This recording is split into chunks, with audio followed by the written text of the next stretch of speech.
इस मौसम में सबसे खतरनाक जो संक्रामक रोग गला घोंटू जिसको हम कहते हैं घुर्र का इस हमारे ब्रज के क्षेत्र में लक्षण दिखने के 12, 14, 18 घंटे के अंदर ही अगर ठीक से तुरंत इलाज न दिया जाए तो पशु की मृत्यु हो जाती है। कीड़े काटने वाली मक्खी से अपने पशु को बचा सकते हैं, जो व्यवस्था करे, जाली इत्यादि लगवा सकता है, धुआं वगैरह करके नीम के पत्ते जला सकते हैं। नमस्कार, गांव जंक्शन पर हम आपको लिए आए हैं उत्तर प्रदेश दीनदयाल उपाध्याय पशु चिकित्सा यूनिवर्सिटी गौ अनुसंधान केंद्र। यहाँ पर पशु चिकित्सा के क्षेत्र में हमारे साथ इस वक्त डॉक्टर साहब मौजूद हैं, जो बड़े पैमाने पर कह सकते हैं ब्रज क्षेत्र ही नहीं बल्कि इस उत्तर प्रदेश के कई क्षेत्रों को सेवाएं देते होंगे। आसपास के काफी क्षेत्र के पशु आते रहते हैं यहाँ पर।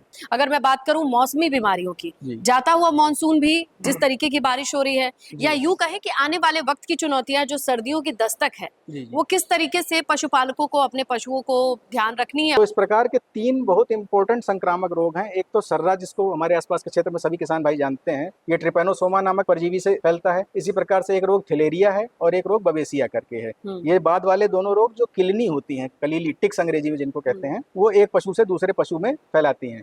इनके साथ समस्या क्या है कि इनके विरुद्ध कोई कारगर टीका भी बाजार में उपलब्ध अच्छी तरह से नहीं है। अच्छा, बारिश के मौसम में हमारे पशुपालक भाई किलनी से बहुत परेशान है आज की डेट में, और किलनी आमतौर पर वो ये सोचते हैं कि खून पीती है, वही एक बड़ी समस्या किलनी की वजह से है।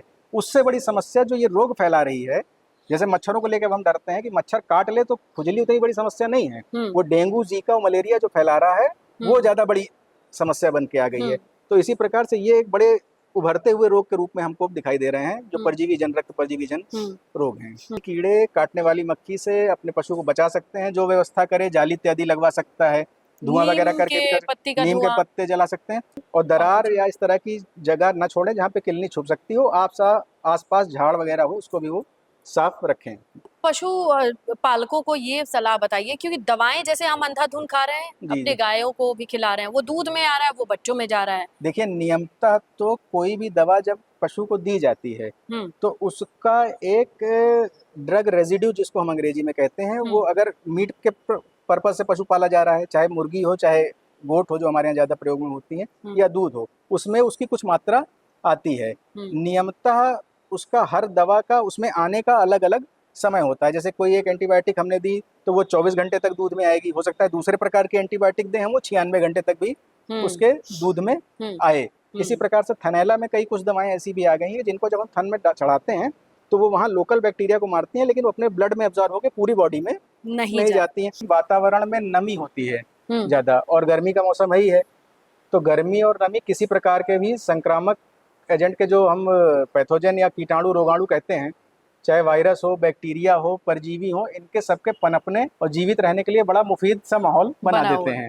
तो कोई भी संक्रामक रोग, चाहे हमारे दुधारू पशुओं का हो जिसमें गाय भैंस आ जाती हैं, हमारे छोटे जुगाली वाले पशु भेड़ बकरी, उसके भी बहुत सारे पशुपालक इस क्षेत्र में हैं, बगल में राजस्थान पड़ता है, वहाँ से काफी भेड़ बकरी लेके लोग आते हैं।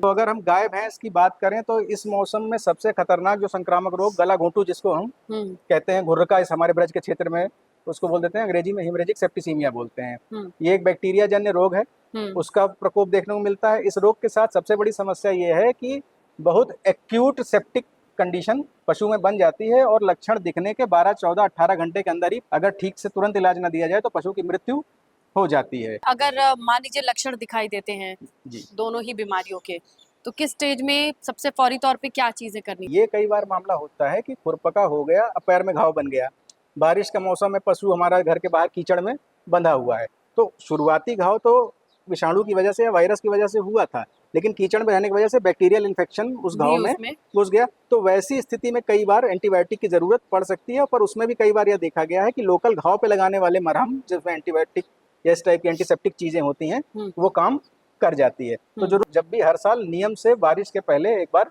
गला घोंटू का टीका लगवा लें।